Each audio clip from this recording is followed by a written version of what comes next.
nonsense. Our daughter is the red-haired pretty girl in the front. Orange hair. I'm sorry. Jennifer. Her husband's Brian, next to her. And on the microphone in back there running everything is our youngest, Jeremy. And Stephen's holding our granddaughter and his daughter, our flower girl. And his other little son is Brandon. And who else is here? Anybody else kin to us? I said Nicole, our daughter-in-law. She went back there at the picnic tables. I think that's everybody. Anybody else kin to us? I don't guess so. Kayleese, I said Kayleese, our daughter-in-law, our granddaughter. Okay. Yeah, my turn. Anyway, like I said, we weren't dating. I mean, we hardly knew each other. And I was in the process of moving from Orlando down to Merced, California. And on the last night of our home fellowship group, which was meeting on Tuesday, they decided to have a surprise going away party for me, and everybody who'd ever been in the group was there. And so, anyway, we got done with that, and Bob and Lynn asked if I could drive Carolyn to her apartment. I said, all right.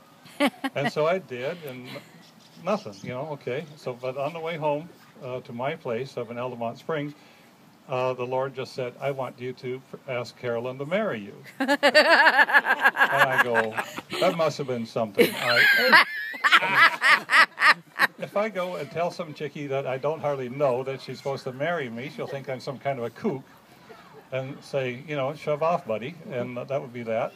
But the Lord wouldn't let me go. And I finally, about 2 or 3 o'clock in the morning, I said, okay, Lord, if you want me to make a fool of myself, I'll do it for you.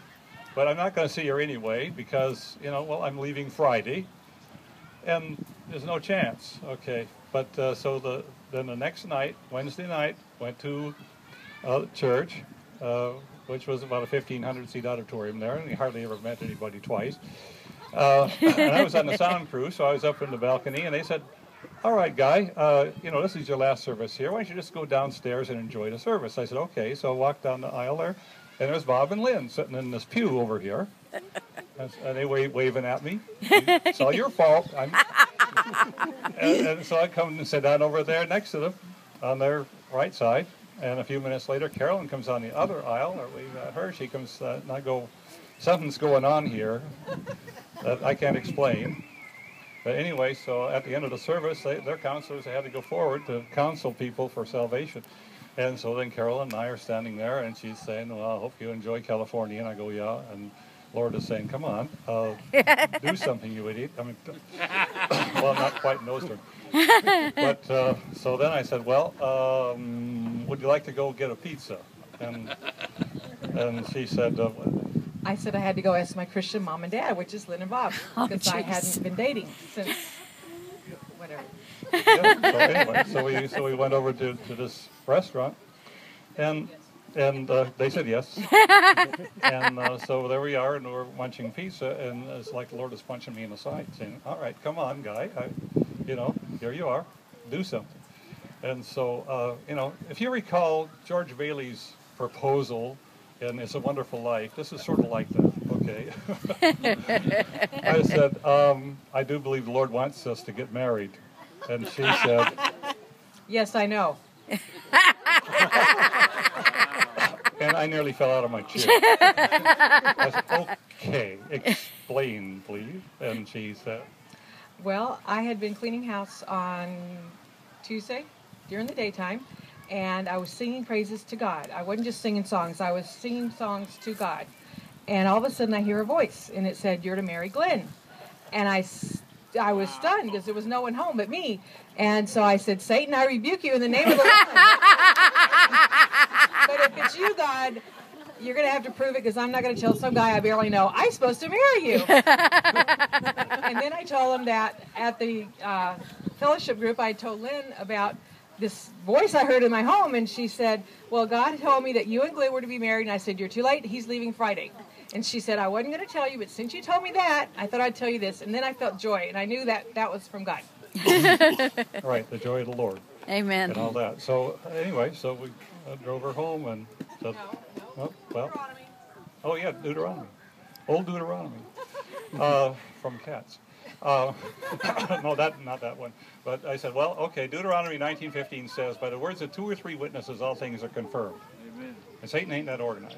So I figured it had to be from the Lord. I go, okay, you know. I mean, we have romantic, gushy feeling? No. No. No. Anyway, so drove her home, and that was that. And then, so the next day we didn't see each other. We prayed that night, though. Okay, in the car, when he took me home from our date, he and I prayed, and it was, Lord, if you want us to get married, we'll get married. If not, that's fine, but confirm it. We wanted it to be a confirmation from the Lord. Yeah. Okay, and then so then Friday, Bob called me up, asked how my packing was coming. I said, I'm not done. She volunteered Carolyn to come and help me throw stuff in boxes. So our second date was we went over to the backside of the Altamont Mall, dumpster diving for boxes. Isn't this just a romantic story? Don't you just love it? So anyway, so then finally, well, wait a second. You said something. Yes. I'm walking down the mall. We actually finally got inside the mall, and I felt like the Lord was saying, tell him yes, that I would marry him. And it wasn't this big audible voice, but I just knew it was the Lord saying, tell him yes. And then I thought, no, that's not God. That's not God. And as we walked a little bit farther, I heard it again, tell him yes. And when I started saying no to God, I knew it was him for sure because I felt very disobedient. So I looked at Glenn and said, is it too late to say yes? I said, no. By then we were in the parking lot and he kissed me. Your first kiss, huh? Couldn't wait till we were married. So then I looked at my watch and realized, my plane is leaving at 2:30 and we better boogie. So we drove down to the airport. Bob and Lynn were there, and gave her the keys to my car and the keys to the apartment and said, sell the car, finish my packing and stuff. And so I took off for California. Some people ask me what brought me to California. I said it was a 747. But, anyway, so then we wrote a lot, sent cassette tapes back and forth. Those were those days, and ran up my long distance bill, and so we talked a lot. And so then about 3 months later, 3.5 months. That would be November 1st, and so no February. Remember? Yes. So she flew out, and I guess I can skip some of the details there. How the Lord worked that out by calling LAX to be fogged in, and and so she showed up at the Merced Airport, which is like a cow pasture, and and a terminal building about as big as that. And so we got together at 9:42 in the morning on February 15th. We went over, got our marriage license, got our rings, we got a flower. Big wedding. Spent $50 for the whole thing. Including the rings. Including the rings. The length of the marriage is not dependent on how much money you spend on the wedding. Amen. So anyway, so we went over to the church. The pastor wasn't there. We went over to a coffee shop, cooled our jets for about an hour, went back to the church, and he was there finally. And so we had us, her mother and grandmother, who she picked up on the way when she made a stop over in Dallas. And they just got on the plane. They'd never flown in a plane before, and all of a sudden they're getting tickets to get on a plane. And so all of a sudden I have my mother and my grandmother at my wedding. And then they were going to leave the next hour or two because they both worked the next day. Yeah, so I got married about 1:30 and they left at 3:30. So we had a big, like I said, we had the pastor, the organist, her mother, grandmother, us, and the church secretary, and that was the sum total of our wedding. So then we went over to my apartment and we had our reception, which was a couple of Hostess cupcakes and some cream soda. Yeah. So that's it. That's how the Lord put us together. So anyway, but I don't want to say all this to give you some sort of idea. We're super spiritual. No. God can talk to anybody, okay? Amen. And it's not, us. It's Him that Amen. brought us together and has Amen. kept us together, believe me. You don't have to laugh so hard. So anyway, you know, back then we, you know, we said I do. And we did, and we still do. Okay, roll it. Okay.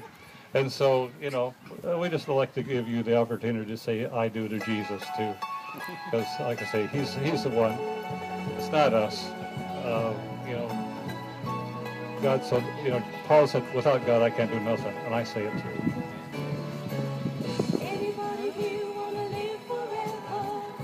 Say I do. Anybody here wants to say I do.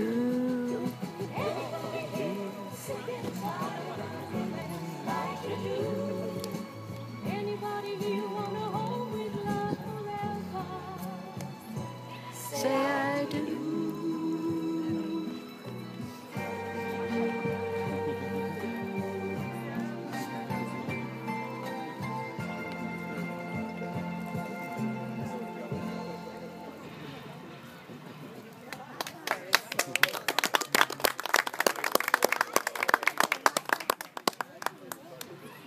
There's one other thing. If anybody doesn't know the Lord and would like to have an exciting life, you can ask the pastor to pray for you wherever they are. Tom, Steve, Glenn, and I are good friends from Florida. Right. Amen. Good night. Enjoy the food.